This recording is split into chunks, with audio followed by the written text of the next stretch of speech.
Actually, it's pretty good.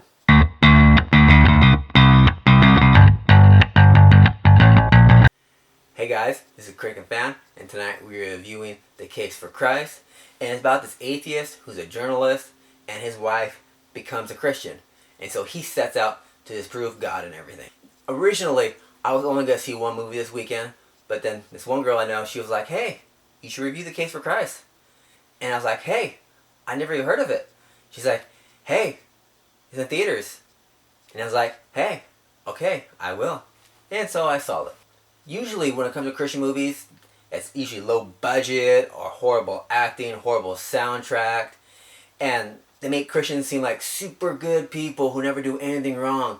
And anybody who's not a Christian, sometimes in these movies, seem really evil and they hate people and they want to destroy the world. But in this movie, they didn't do that.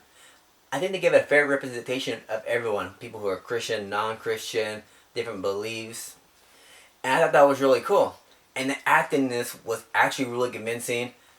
There are actually a lot of great moments with the main guy. And while yes, this movie is a Christian movie at the core, they also have several subplots that really don't deal with Christianity. It deals with the main character and his life.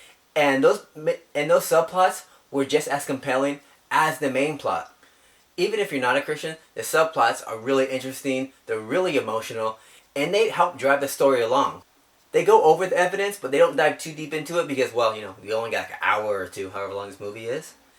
And so they do a quick gloss over, which is cool, but they don't really go into detail, which I sort of wish they would have. And that's probably a good thing because you don't want to feel like you're in class or anything like that. Overall, I enjoyed it. And Easter's coming up, so if you're like, hey, maybe I want to see a Christian film, this one isn't that bad. The best way I can describe this movie, it's kind of like a Christian version of the movie Spotlight.